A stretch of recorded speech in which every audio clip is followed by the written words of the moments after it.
Bonjour à tous, vous informer, c'est notre devoir. Toza toujours awa pona bino, pona ko sala, pona ko servir bino. Toza na Kinshasa, capitale de la RDC, na émission na bino entretien ya lelo. Toyambi, secrétaire national à la jeunesse, na parti SID, parti cher à Martin Fayulu, Toyambi, Serge Welo, yende invité na biso, na ye penza toko sola, masolo ya mboka bobi que actualité zali dominée par destitution, il y a bureau mobimba. Il y a assemblée nationale, Janine Mabunda qui président da bureau na Akwei na Baobalandier na suite il y a pétition qui initié na kati ya parlement na ba député. Quelle lecture quelles leçons tirées na makambo leka ki lobby na parler du peuple? Est-ce que c'est la libération ou na ebité soki bango na décidé ba koloba nini nde motuna tokotuna ndeko Serge Welo discours ya Félix Tshisekedi, Martin Fayulu silencieux et sidé silence. Lecture nini basali na discours ya Félix Tshisekedi à l'obé économie informateur, à l'obé Moussalande Bandisi Koyo, Union sacrée. Pourquoi Martin Fayulu hésite encore et rejoindre Union sacrée? Tokolobelango boyebi que deux leaders ya la muka déjà baké na Union sacrée, Jean-Pierre Bemba Gombo na Moïse Katumbi Chapwe. Quelle incidence na kati ya la muka nde moboko maso na biso révision ya constitution? Est-ce que il faut que ça lango sikasiko avant ba élection topé kozila non ba élection en 2023 pe ko sala yango diaspora tolandaki Félix Tshisekedi alobaki que ako sala makasi ako bunda pour que bino bozala na droit ya ko voter ndeti ba congolais nyonso et puis ba voter pe bino bozala éligible quoi. Et puis alobi lisusu que diaspora ndenge bolelaka pour na double nationalité ako bunda pour que ezala réaliser. Est-ce que ezala réaliser toté comme toyambi moko wa uti kuna na diaspora akoyebisa biso penza solo soki pezaka ba besoin na bino penza pe makasi. Restez toujours connectés. Na lobai na libandeli toyambi Serge Welo mbote mama madame Pouloulou na sepeli nde otala ngai pour tout passer ba émission donc ezala toujours plaisir pour ngai koleka la télé Tchangu et nazo profiter na pesa ndeko Fabien Kusonika ba mbote mingi wala za combattant utana ya musika yemoka yebi. Alors très bien, Fabien Kouswani kawa otukoleka na moi mon pepe penza ya coronavirus y na famille mobimba. Dieu merci que bah c'est rétablir vraiment malamu et to kumisi en penanza me poto bondela ki makasi. Alors actualité Mabunda bureau Mabunda est tombé na suite ya pétition aux acquis initiés na l'Assemblée nationale. Quelle lecture faire na oileka ki lobby? En tout cas, maman Gloire, biso jusque-là, n'a décidé où ils ont les cas entre FCC et Nakash pour biso ça non-événement. Et un non-événement parce que, il a souligné, on doit comprendre que la lucidité na biso, tant que analyste, en tant que une politique congolaise, ceux qui battent raté, ils ont deux deals. Tant que vous avez deal, le président Martin a gagné, mais deal ndé et au pesa ndeko Félix Tshisekedi du pouvoir. Deal, vrai deal les alaka entre deux individus. Félix Tshisekedi et Joseph Kabila. Et puis deal wana ka bango mi balé. Ba bi secret là.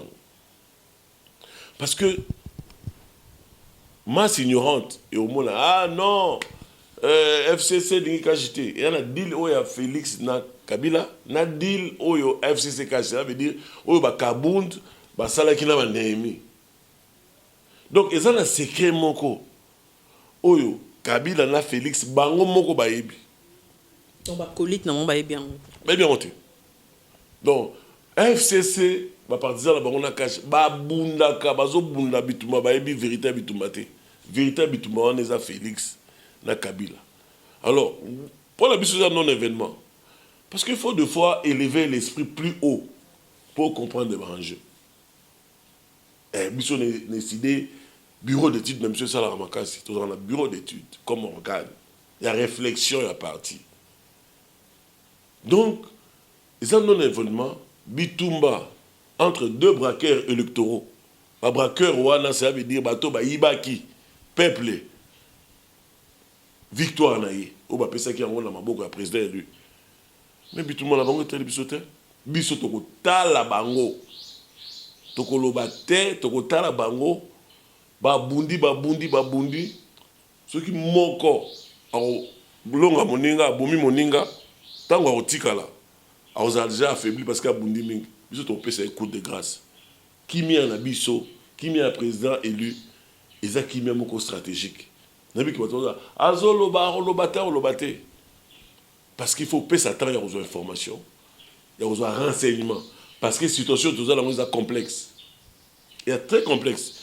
Alors, si on s'est précipité, on s'est prononcé, mais tout ce que on a là,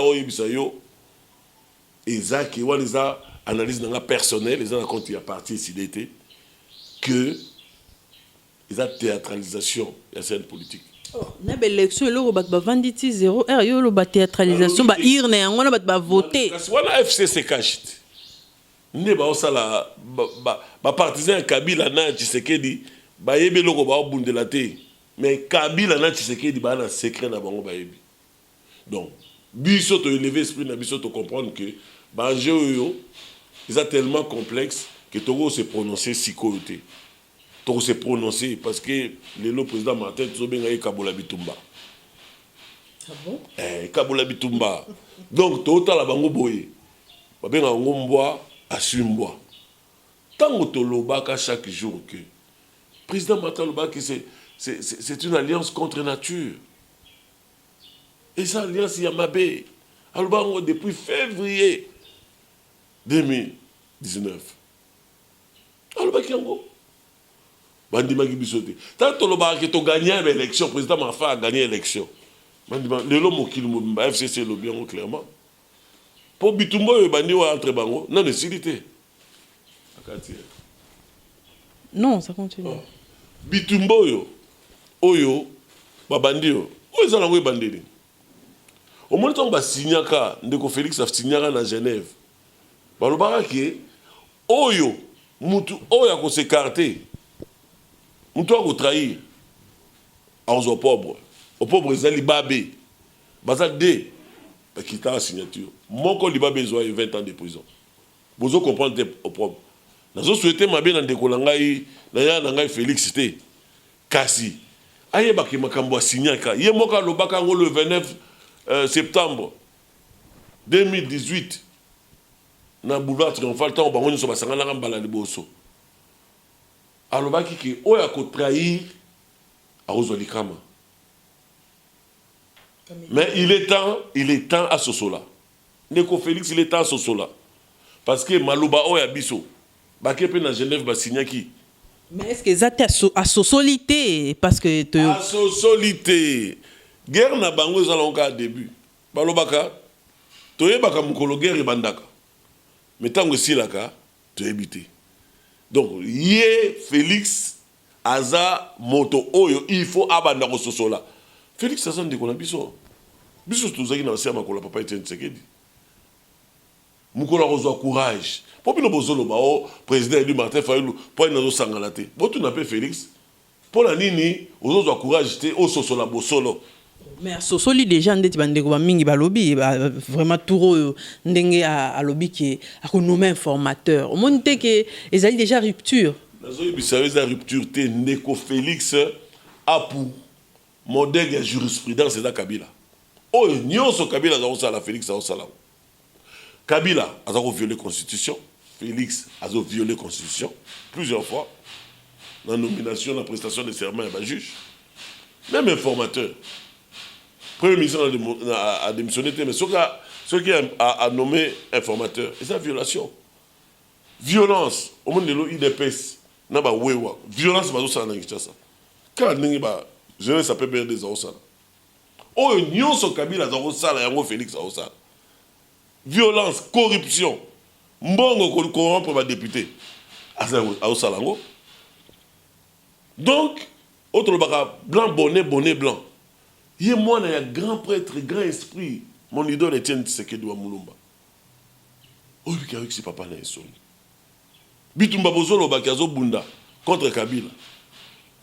Tout bien en gesticulation. Vous comprendre avec le temps. Bion biso faninier na yé na Kabila va rendre mauvais service na peuple. Si biso comme ça Kabila la porte, il y a fin d'ici. Si qu'on a encore bien la Kabila. Abi musale bandi si qu'on a kata ya discours mais j'espère qu'on l'a d'intention. Madame, ils ont un chapelet d'intention. Est-ce que Kangaye déjà ba comme quoi en Assemblée nationale on a ba quoi? Maman, est-ce que ba quoi? Parce que nous avons une Assemblée nationale. Kala. Na yebi député nyonso, député national nyonso. Aux à la majorité et le primaire siège na. Vote à l'obé za qui te vote ba ko samabunda. Ils ont qui vote il y a ko garder siège. Parce que menace au Félix à Salaki, ils ont menace psychologique. Il y a dissolution. Ça veut dire ceux qui m'abondent à quoi ils sont dans une majorité na rediscussion de l'Assemblée. Ba député oyo, ba yebike que ba to batela siège na biso. Ba ndeko langa vote oyo le kaki eza victoire te que pour balingi ndeko changement te député abateli siège na ye. Pour menace stratégique, il y a Félix qui n'a qu'à dissoudre. Donc, il y a autre chose qu'on a analysé à froid. Il y a un député pour la siège. Et surtout, parce que ça fait 2 ans. Il y a un comité qui base dans la siège. Parce qu'on va dissoudre les lots. Donc, il y a une élection. À 40% des barreaux, 90% les catépo, le salaire va aventir ce peuple. Et on va comprendre, on a un député à majorité, et surtout sur la majorité, il y a un vote qui secret, il y a qui vote pour garder mon siège. Et non vote parce que Balingi, Kabila Teto, Félix Né a imposé. Donc, il y a une stratégie dans le lobby qui est sûr qu'il y a une majorité, on dissoudre. Député pour le siège naïe, à voter. Et donc, vous pensez que même la suite, informateur, à Rosalapé, même la suite, informateur, à identifier la majorité pour les députés qui ont menace. Maman, tu comme au niveau informateur, tu sais, ma bunda. Pour garder siège là-bas. Mais le bureau, c'est qu'il faut côté. Il faut aller sur une élection. Zélo au monde à ma camp. C'est solo. Dans un bisayo, zéla au monde à ma camp. Parce que FCC, ils ont d'autres chaque candidate. Bango pe bazala nani cash et vous appelez na droit ya chaque candidate. Na niveau bureau. Zela siko tangu Kabila obenga bango so kingakati. Ndenga menace bango. Est-ce que bango ba OK? Le jeu n'est pas encore fini. Donc, oui mabunda koi. Oui le longa na lobi yango oui. Pire entre Félix et Kabila, c'est Kabila. Donc, toujours le bat. Entre Félix et Kabila, pire, Bomi Congo et Kabila. Félix a dit qu'on a biso. Problème est que Kabila tout ce qui est. Moutafani Saki a PC Mabeki. Alors, il faut assumer. Assumer ma responsabilité. Mais c'est ce qu'il est en train de faire. Mais je te dis. Bolanda Maramouye Bandeli Ote. Memi Moka Félix Nakabila Memi Moka au bord de l'explosion, au bord du chaos. Maman, tout ça, crise oyo. Et comme ça, il y a une misère aux allélos. Misère qu'on est quand même tant Kabila Zalaki. Tu continues la crise Moko Boye, où le capitaine Moka Bimika a déclaré coup d'État à neutraliser. L'histoire du Congo se répète. Match silitaire. Mabunda Kei, Zela Siko élection au bureau, Yassika. Qui vous garantit que quand on va au bureau à Sika, elle cache mon gagner? Pour baser un député va voter qui contre ma bonne. Voilà les étapes à Liboso. Mais t'as pas mis balé. Et si l'état, il y a un peu de faire une émission qui a Tumba, Mafa, afin d'être à la banque. bako bunda totika bango ba bunda bako se neutraliser tant bako se neutraliser moko a gagner moninga ndé na lobby a gagner moninga otika la faible et il y aura le coup de grâce stratégiquement to lobate to yebile to sala na bato azobenga ngai bazobenga biso président ko loba mkolonini aigle mafa fandi to tala bango et puis bako c'est la biso makambo c'est que vous soutenir Kabila. Toyo qui coûte notamment les réseaux sociaux que ma phase qui n'a pas tout n'importe qui n'a participé n'a pas réunion mon quoi milili na FCC. Maman, boye ba mutu ala te. Au moins Martin Fayulu m'a dit c'est pas parce que je travaille avec lui. Moi Serge j'ai eu l'occasion de parler avec tous les à part Kabila la kutana na été. À part Kabila. Ba papa ba ati na solo la ba papa Kengo. Ya koyeba na te ya solo la. Nga Serge Nazwa occasion sur la politicien tout na famille na bango na ebi bango nyonso na famille na Martin c'est un homme de principe on dit Martin président élu bituma na yeza bituma ya batote za bituma ba valeur ya ba principe balobi ba leki makasi mingi mboko ngope ko ke liboso ndengini te mboko faut que ne liboso parce que soki ba anti valeur comme ba valeur soki mutaza logique na Congo o aza fo mutaza logique est-ce que ce monde ndoko oh Johanna za logique hein comme il défaut, est-ce que ça c'est un pays? Donc, ça, c'est logique, aux hommes de ma principe, aux hommes de ma valeur, aux hommes faux moutou. Oh, ma kamakasi. Ce pays, ça prend une élite. Oh, yo, bah, y a respect, y a valeur, bah, tu as principe. Il faut être dur avec les Congolais. Pomboko et Bonga, et prendre dans le sommet de l'État un homme dur. Ah, votre taille est dur, même si vous avez un homme logique par rapport à ma principe, par rapport à ma valeur, ne Congo, aucun de maman. Au moins, nous avons la Martin Fayulu. Ça s'apparenter la dictature. Dictature, tes principes et anines. Les lois constitutionnelles, il faut respecter. La loi république, il faut respecter. Donc, Moutoloko, la présidente, il sera dans le sommet à Congo. Ça prend des gens comme ça, des hommes de caractère. Des hommes, il y a ma valeur. Balobaka, mbisi polaka. Banda pour la mutu. Ce qui mutu yo moko za muta anti valeur. Au Congo ça prend un leadership locomotive moko, il y a pas principe, il y a pas valeur, il y a caractère pour tirer ba wagon masse congolaise, masse ignorante congolaise vers l'excellence. Tolandi ba communiquer à l'ambassade et ba mboka o ezali mingi na Conseil de sécurité des Nations Unies. Tolandi pour la plupart à part la Chine. Pour la plupart, bazo appuyer l'action et à Félix Antoine Tshisekedi. Mais écoutez, maman, yo yebi, n'est ce le mot tout solo là. Vous voyez que l'élection Martin Bank c'est même minéré. Parce que Mundela Lukaka, dans Mboka, où ils ont la réserve mondiale, il y a métaux stratégiques, un minerai stratégique local à Congo, toi réserve mondiale. Bataille babi, 62% ya ba Congolais, ba voter Moutoyo. Ça le peut mouton on a loupe. Atanga, a une expérience professionnelle, a crédible, a un projet de société efficace, investir dans l'histoire pour développer le Congo. A une intégrité. Au moins, il y a une source dans la place de Otoka. Babanga qui, même élection, il y a un président élu matin, et bangi sa mindele. Quand ça mindele a camarade na yote, mindele yote intérêt na yote. Bacha ba président moko faible net na Congo. Ça veut dire net ndekolanga ya nanga Félix. C'est un président faible dans yeux parce que ba la bloc belé ressalé chantage. Dossier c'est ni baibike. A tchara ba faux plan, Belgique déclara que à cause de ba faux plan. Ça fake news. Mais gouvernement belge est déclaré en route. Gouvernement. Mais non, monsieur le Canada Congo, c'est grave. Bon, même le gouvernement belge déclaré qu'il y a un côté de faux plan. Diplôme n'a pas été soloté. Gouvernement belge, le Congo l'a fait, il a fait divers. Il est chef de l'État. Il y a gagné qui était pour passer la chantage. Ils aiment des présidents faibles pour faire chantage. Élection président élu Martin Fayulu. Et Banissa Bango en Afrique, élection démocratique et transparente, aux 62%. Aux 62%. Monika a un leader qui a incarné l'inspiration du peuple. Il a un soutien à la majorité du peuple. Il a un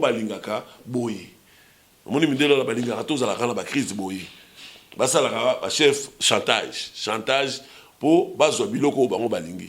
Tant que vous avez l'Union européenne, Canada, Peuple congolais comprendre que ce n'est pas un autre peuple qui viendra te libérer. C'est toi-même. Un peuple se libère lui-même. Bah, communiquer, on a bazopé ça. Bazopé c'est quoi? Mundela yébite que Félix a pour l'élection. Tant que lobby, ministre des Affaires étrangères français, tant que lobby que Eza à l'africaine. Bah, arrangement, bah, yébi que Félix a pour là. Conscience na bango bango balobi baza ba géniteur ya démocratie et où en Athènes na Grèce. Mais bah moni clairement que babi que Félix Apolla balobi que arrangement à l'africaine.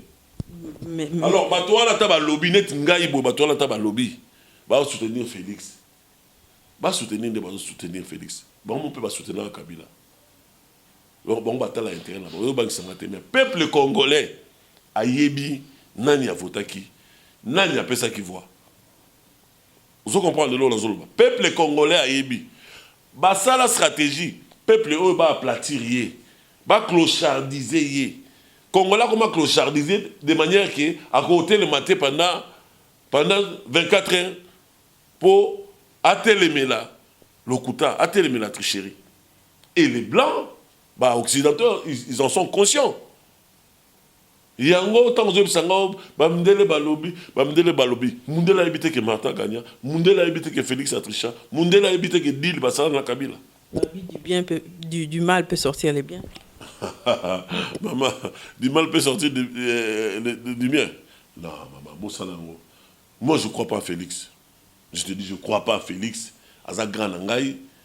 Je ne crois pas parce que toyebani tous arabes sont ensemble na rassemblement na Geval nga kutu mutu akotisa na Geval eza ye ya nanga banga basanga mobulo welo boy alabi mettez le nom de welo mais na makabotali mboka il faut les traiter sans état d'âme ozolo ba promesse à promettre bato mais oyebi yango bien tango la campagne na ye a prometaki tala non ba promesse moko irréalisable ça veut dire aromatisa croissance à 25%. Croissance, Félix a dit que nous sommes à 25%. Et à Zubakoka, Jean-Binomo Bolanda qui n'est bando calé quand même. Hein? Mais si kasi n'enga sali rupture à l'obike a réaffirmé engagement dans la réforme, mais la réforme nous a rencontré plan de sortie de crise à Martin Fayulu. Biso tozakaka na plan de sortie de la crise. Au moni discours théorie na pratique de l'homme.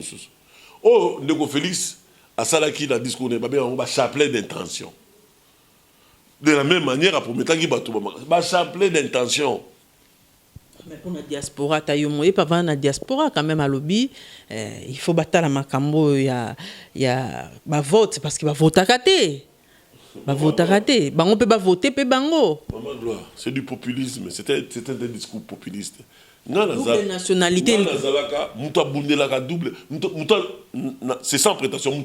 La diaspora en Congo, moi, j'étais délégué de la diaspora aux concertations nationales de 2013. Nabima, na bunda, na bunda, na bima, na baki, na bima, na ba résolution. Irrévocabilité de la nationalité congolaise d'origine, ça veut dire double nationalité. Pour dans effectivité, il y a droit constitutionnel des votes. Dans la facilité consulaire, douanière, fiscale, pour les Congolais de l'étranger voulant investir au Congo, dans Zouakango. Et comment qui l'application ce sont des chapelets d'intention. Il y a la diaspora. Aïebi Mamakambouana, Nyoso. C'est un tour à s'engager. Maman, naïebi ok. Oh, ça discours c'est du populisme. Il y a un Félix, ça a l'incapacité à diriger mon côté. Oh. Papa. Maman, na famille nanga parce que tala il y a un Félix qui a diriger Congo. Donc en betaka no ba feinte.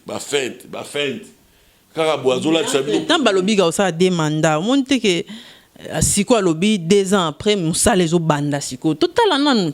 Donc est-ce que le Congo contribuera de moitié en Afrique dans la mortalité infantile là-bas dans moins de 5 ans. Donc le 5 ans karaboy. Ba le belé ba kufi sous ce belé pour la trahison na yo Oyo, qui n'a pas soutenir Kabila. Biso so bengala Kabila. Le n'a bengala Kabila. Biso bengala qui Kabila déjà. Ayo au PSAE. C'est de la distraction. Élection libre et démocratique et transparente. Félix a deuxième mandat. Ah, on a Kinshasa. Ah, on a Congo, la province. Il y a Tikal Souab. Équateur, Azan Équateur. Kinshasa, c'est. Ah, Kinshasa, c'est la vérité. Ouest. Congo central, nous avons voté. Est, on a Mobimbakutu. Bah, il y a déjà. Ah, Tikala, na 4. 4 de province à 4. Ah, Tikala. Donc, qui ne rêve pas. Il y a un peu de Bunda. Proposition sortie, il y a président, il y a crise, il y a président élu, Tolobi, que toutes les parties prenantes se mettent autour d'une table. Tout mettre en place au Tobengi, au Conseil national pour les réformes institutionnelles. Kuna to ça la garde-fou. Oui, Martin Fayulu a taillé en sur mesure. Mais Tolobi, on sur mesure à lobby, on va revoir la loi électorale, on va revoir même pas la Cour constitutionnelle, mais le juge électoral. Parce que bon, il y a 3 contentieux électoraux, il y a 3 cycles électoraux. Cour constitutionnelle, le juge Sali Bouzoba. Est-ce qu'il faut qu'un cour constitutionnelle, est-ce qu'il faut qu'un juge Wallandé base la juge électoral? Il faut revoir tout ça. Pas questionnement les alliés. Il faut revoir l'animateur. Mais Ronsard, c'est Nangabis. Il y a un monde qui est en de Ronsard. Donc, il y a un monde qui Sabino. Peuple congolais, biso décidé à président Martin Fayulu, bitumba na bango mbale, Kabila, Bao, et Kadiosha ezali à laboratoire, il y a bato INPS, baluka basangisa Félix, et basangisa ma fana Kabila. Je dis que Kabila, basodani beta, ma fa soit projectile. C'était sous Kabila. Kabila n'ingara beau ma fa. Au moins la image. Le 19 septembre 2016, bah soldat, voilà où tu as policier pour Kabila, comment utiliser il aura israélien, service sécurité, projectile, voilà place où tu es la policier. Martin Lingara couvre, alors que Martin la politique est dynamique, il va y avoir un ennemi à l'objet bazala. C'est un homme de caractère. C'est un homme de caractère. Aïb Sabino, plusieurs fois là-bas, point de presse, il a compris qu'on teka bomoto na été. Même il est 100 millions, à teka te. Dans le bâtiment pour la fin, la fin de la banque nyonso. Tu vois, on a la kangamana président élu Martin Fayulu. Na yebiye, au moins yé. So yeli makambo, même na kata parti na biso. Moi je connais des gens qui se disent que c'est aussi pouvoir dans le bureau dans le cabinet il y a président Martin. Il aime tellement la gestion excès des résultats. Il est tellement exigeant. Alors le pays a besoin de gens comme ça.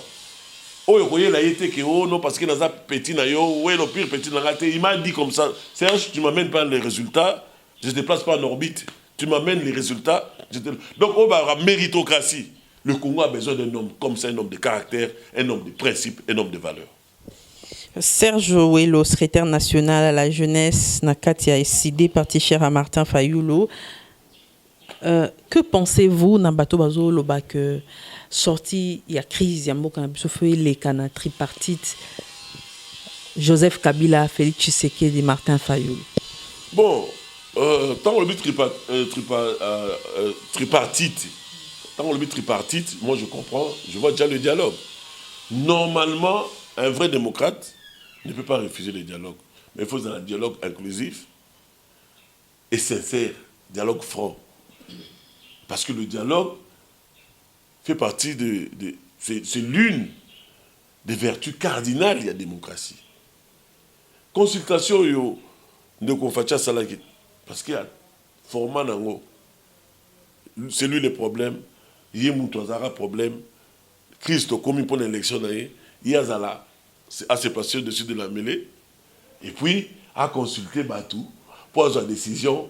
Il y a Moko. Est-ce que vous voyez un homme respectable comme Martin Fayulu dans de telles bêtises? Jamais. Mais la proposition sortie à Christ Nabiso, tout le bien, Batou se va faire ensemble. Ce que c'est que Kabila, Félix, na président Martin Fayulu, bas fan ensemble au nom de l'intérêt supérieur à travers un dialogue franc et sincère. Parce que ce beau dialogue en démocratie, mais dialogue en faisant dans ma condition. Mais même consultation, pourquoi que Solana de Gonae? Non, consultation, consultation, on a. Consultation, l'objectif, c'est qui va isoler le président Martin. Parce que tout le monde déjà des leaders à la Moukaba, bah côté union sacrée. On a l'objectif. Consultation, on a objectif, c'est qui a la majorité, à Bengi Bahati, à Bengi Moïse, à Bengi Jean-Pierre, à MLC, Paul Luka, président Martin Tikala a une invitation. Adolphe Mozito va passer invitation Makinda. Dans l'objet, président de la République, 62%. Il y a une invitation de poigne. Objectif à Félix, ils ont isolé Martin. Mais quand isoler Martin, ils ont isolé 62% des électeurs congolais. Tita, tant Martin Boy, mais est-ce que tu as une invitation? Même Martin, tu as une invitation. Dans ma condition, qu'il était. Président, il dit que nous faisons un banc, nous faisons un banc, moi, monsieur, Félix, 15% dans la vie, il faut la dignité. Dans la vie, il faut la personnalité. Mais dans la vie, il faut la capacité à surpasser ma cambo. Les cambo déjà l'équipe, il faut voir l'intérêt supérieur de la nation. Mais cet intérêt supérieur de la nation doit se faire dans la sincérité. Nabassise, mon cause crédible. Nabassise, calculé. N'est consultation. Intérêt supérieur de la nation, ils ont pour ça comme la vérité. Regarde la maman, ça me soucie. Welo, tala. On peut ça des fois passer. Welo, au bundi mingi, welo, bundi mingi. Et comme tout, on a eu Rolia. Ah, Congo, il faut Rolia. Donc, bah, tu vas bunda pas le Rolia. Donc, moi, ça me choque. En tout cas, on profite même ça va ma camarade nanga va ma salanga tokola la bango. Ne comptez pas sur Serge Welo que un jour accéder au pouvoir et ça pour la Rolia. Kolia on est moment et comment le retour na biso. Oubliez ça. Maman, n'ala développer faire moko boy na mutu nanga. Il y a bonheur. Il y a ko zala côté après. Pour moi c'est un bonheur de me sacrifier pour na ko défendre la population congolaise, peuple congolais. Donc et comment un plaisir. Donc aux amis qui pensent que non Welo azobunda, obundi trop. Je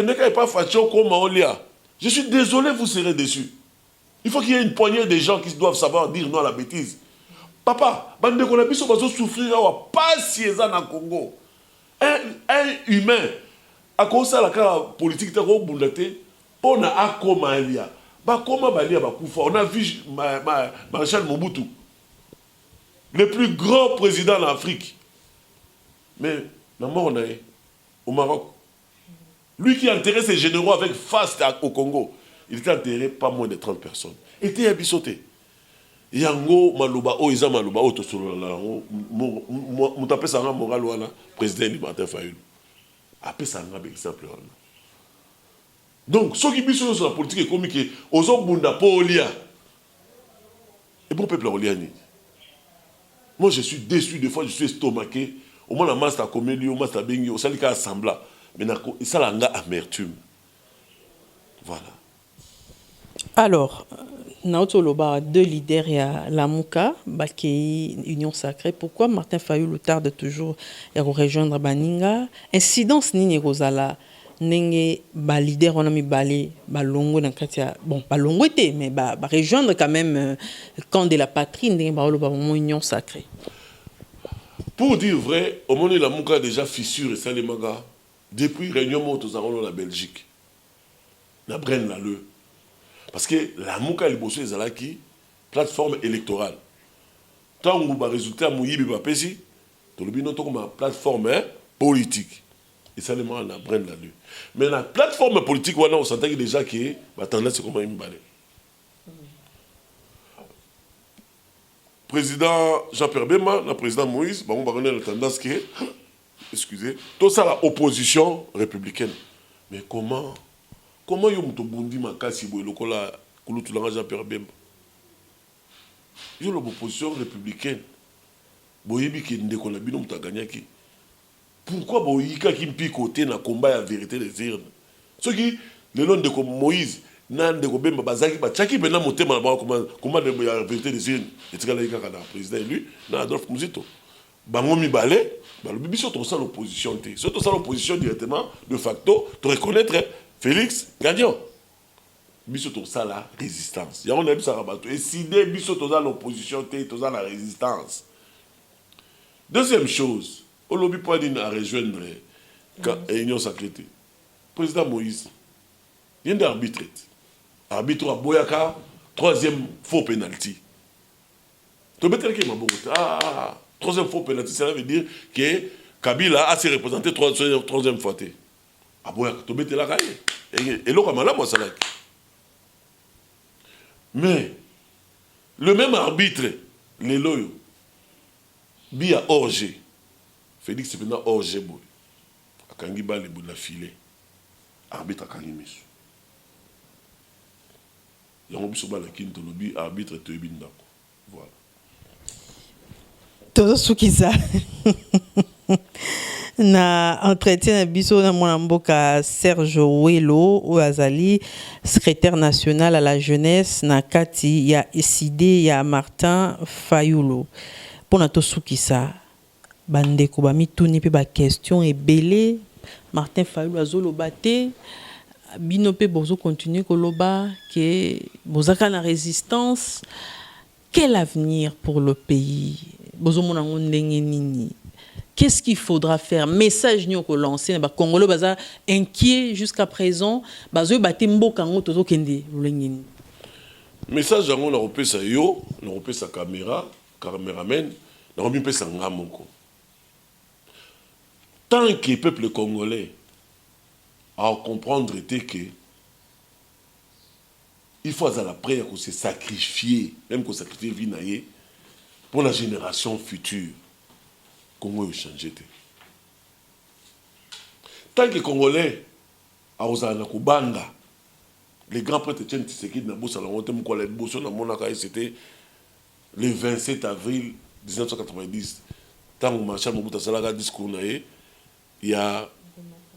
Voilà. 3 jours après, on a dit, mais Oyo, grand prêtre Ningisi Mobutu, dans la classe, dans la petite nation, dans mon Etienne Tshisekedi, tous les amis ça tout. Moi, je suis bleu blanc. Habit le jeune, retenez une chose, ce pays vous appartient. Débarrassez-vous de la peur.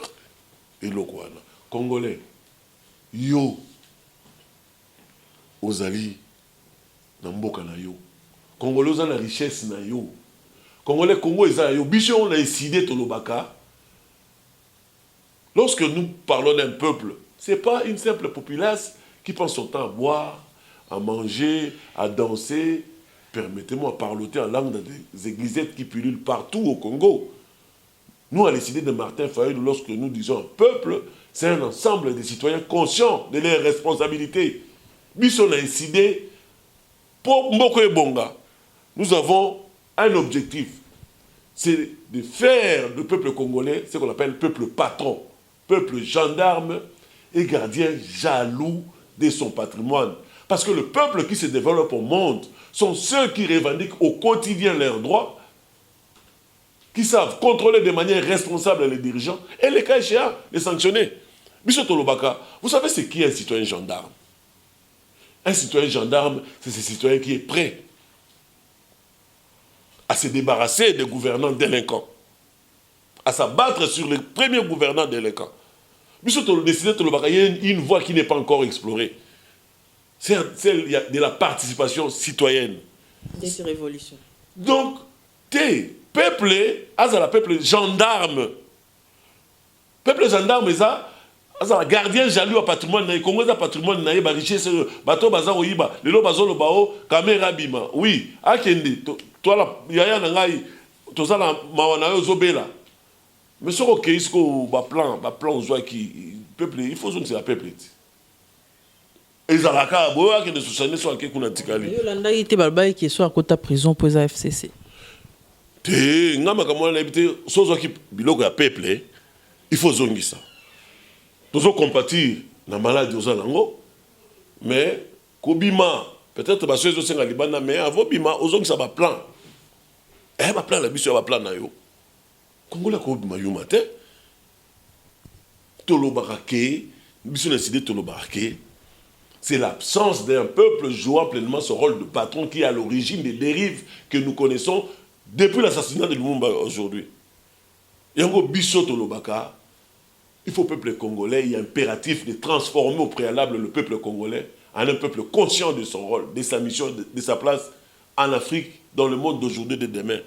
Bitumba, oh, biso to mundara na décidé. Oui, to chaka, ba konziboui. Mais biso mon peuple, bitumba la biso la conscientisation du peuple. Tout ça, il aussi ça. Misala na biso au Conseil national. Conseil national en kutu bolo beliango pété makele salamité média yokanité ezalaki lisanga bandoki ba memara ba tomakele na bokilate soko moni décidé à président élu to sali conseil national to bengi médiaté to sali makele l'été comprendre na kuku ezalaki conseil national stratégique et puis ba résolution là on to publié parce que balobi tolobaka to comprendre que maintenant il faut passer en action. Bana mboka boza la kimia tant bozolo ba président Eli azolo bata zolo baté moto wana ayebi mboko bien ayebi bato wana bien to yebi bango bokanga mokolo président oloba mbalo ils a poto pesa coup de grâce to là ça bon une fois pour toutes na Félix na Kabila les deux braqueurs électoraux voilà. Na mona ki na mwa bilili moko ba photo yo na jeunesse a décidé bozali ko solola bango bazaki na kati ya masolo ya conseil te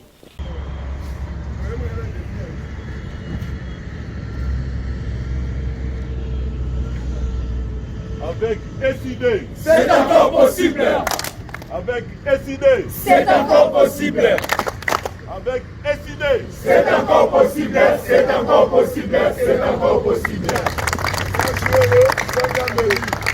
Zongi c'est la peuple, Zongi c'est la peuple, Zongi c'est la peuple, pouvoir naé. Zongi c'est la peuple, Zongi c'est la peuple, Zongi c'est la peuple, pouvoir naé. Zongi c'est la peuple, Zongi c'est la peuple, Zongi c'est la peuple, pouvoir naé. Zongi c'est la peuple, Zongi c'est la peuple, Zongi c'est la peuple, pouvoir naé. Yes. Nani mokonzi Fayulu. Lelo mokilemoni nani mokonzi Fayulu. Lelo mokilemoni nani a gagné élection Fayulu. Na lié awa pour toza na réunion moko ad hoc. Réunion ad hoc parce que toyoki ke ba miyibi mibale oyo baza kowela na pouvoir ya peuple pouvoir ya président Lubanga Fayulu batindaki bato na bango baya komenase baya kopanza siège ya eside yango nabengi bino na lombango nabengi bino na lombango po ete boyeba ke lelo ebimi na poa ebimi na poa boaswi lelo emonani na mokili lelo oyo Joseph Kabila ayokisi mémoire ya musée Soni. Félix Tshisekedi ayokisi mémoire ya Etienne Tshisekedi Soni. So Yes. est-ce que Side Robanga Side Robanga lelo naye koyebisa bino po garder calme ozala kimia matumboli na bango oyo bato mibale bayibaki biloko na bino bakokabola bokipe bango nyonso bazoluka président Eli aloba tokoloba oyo elie biloko yango azala na yango naye koyebisa bino ke bobanga eloko te bobanga te mpo na nini toyebisaki bango ke oyo ya peuple bokosanza lelo bomoni te lelo parler du peuple tozali kosola yango bomoni te tomoni basoda batondi te batondi soda yango ya nani ya kabila ato ya Chilombo est-ce que tali biso faut garder calme boyebi soki batuni bino mais bino position eside eza nini biso tolobi na français on n'a pas de caution à donner aux deux braqueurs. On n'a pas de caution à donner aux deux braqueurs. Deux Braqueurs. Pose à la calme. Matumboli na bango. Ezala bato ya Kabila, ezala bato ya Tshisekedi soki baye awa. Boyebisa bango biso tozaka na liloba moko. Proposition de sortie de proposition de sortie de Yanani Yanani proposition de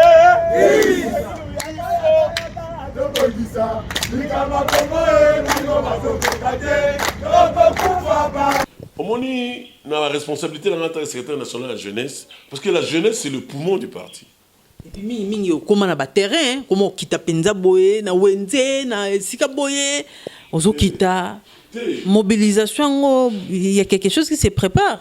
Bon nazolo ba boye mingi basuka na ba plateau na yo omoni muto aye koloba babi koloba mais il faut ce que zoloba ozaka pe muto terrain ngala zalaka nga combattant ça veut dire nini cela veut dire ma confrère dans les belé ba communicateur basuka na ba plateau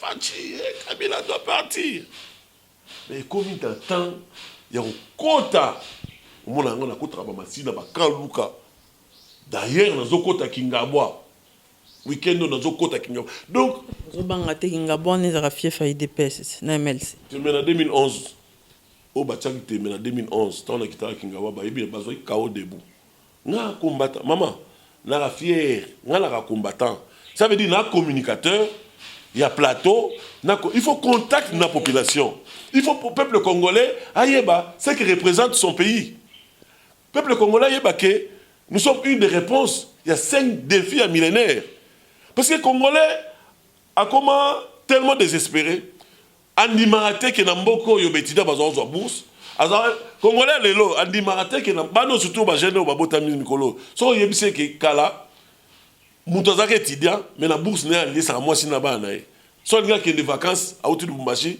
l'état européen ça y est ça le voit andimate bano ba botami yango musala na ba jeune kolakisa bango que mboko isa une des réponses il y a 5 défis à millénaire.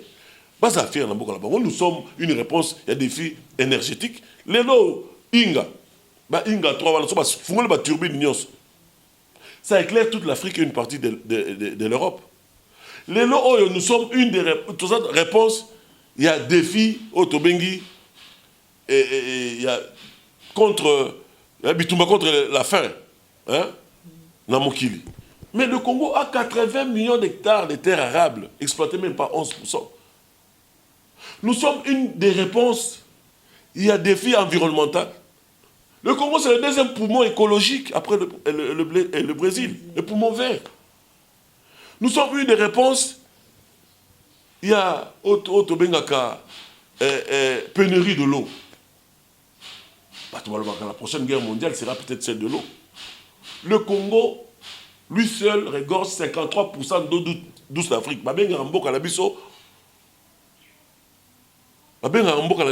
Réserve. Il y a Afrique, d'eau douce. Matière première, le Congo, c'est un scandale géologique.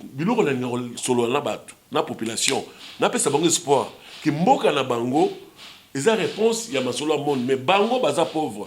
Pour na bakonzi oyo, baza rotia, bakonzi illégitime oyo, bakonzi oyo ba la vision té. Nga na yebi batu mususu maintenant comme président boye. Avant comme président c'est quoi la vision? C'est quoi vision ezani na yebité. Mais pas comme président na mboko. Mais je te dis vrai. Na mboko yo, et na batu ba comme président na mboko yo. Tu sais bah français monsieur ezalaka okola noka la bonne famille. Au cours de l'environnement et la politique, au cours français, nous avons créé. Ça, c'est une vision. Bisso Martin Fayoulou, président élu. Cela 100 jours, bon, bêta. Nous avons la campagne sauf Martin Fayulu. Nous avons un programme il y a 100 jours. Prochainement, dans l'Axo, programme il y a 100 jours, il y a président Martin, mes premiers 100 jours. Pour ni mundele, pour ni mokili, l'ingité Congo, ils allaient diriger dans moto, mokoboya, intégrité, et la vision. Batumsou, comme président, première fois, à mon classeur, à bureau, comme président. Mais je te dis vrai. 20 dernières années, oh, il y en a beaucoup. Donc, première fois, à mon classeur, est-ce que vous trouvez un monde normal? Il faut qu'il y ait un contact dans la population. Au lac, ça y est, que, au-delà de l'instauration de l'état des droits, il faut faire du Congo un état stratégique, c'est-à-dire l'État en tant qu'agent de transformation de la société. Il faut faire du Congo un état savant. Parce que gouverner, c'est prévoir. Prévoir, c'est savoir pour ne plus tomber dans des improvisations. Il y a saut de mouton. Il faut faire du Congo un état manager, c'est-à-dire l'État en tant qu'un État qui doit promouvoir et s'imprégner des techniques de management modernes afin de rendre optimale la gestion des choses publiques. Maman, pour le ressources qui ça, ça rappelle plus. Tant que l'on a décidé, engagement pour la société de développement, il faut introduire un nouveau logiciel dans nos cerveaux, nous Congolais, afin de nous amener à adopter un comportement nouveau. C'est le comportement du développement. C'est ce comportement qui va faire de sorte que chaque centime dû à l'État tombe effectivement dans ses caisses. Et il n'en sortira que pour régler ses vraies créances. Surtout à atteindre le niveau, il y a moralité à gestion de la chose publique. Vous verrez que l'État, le pouvoir politique et son soubassement économique, ce serait d'être un élément de domination, de spoliation. Et surtout à atteindre le niveau éthique administratif, voilà. Surtout qu'à l'élection lobby, il n'y aura pas 30 000 candidats pour 500 sièges. Merci. Toton de Boton. Merci.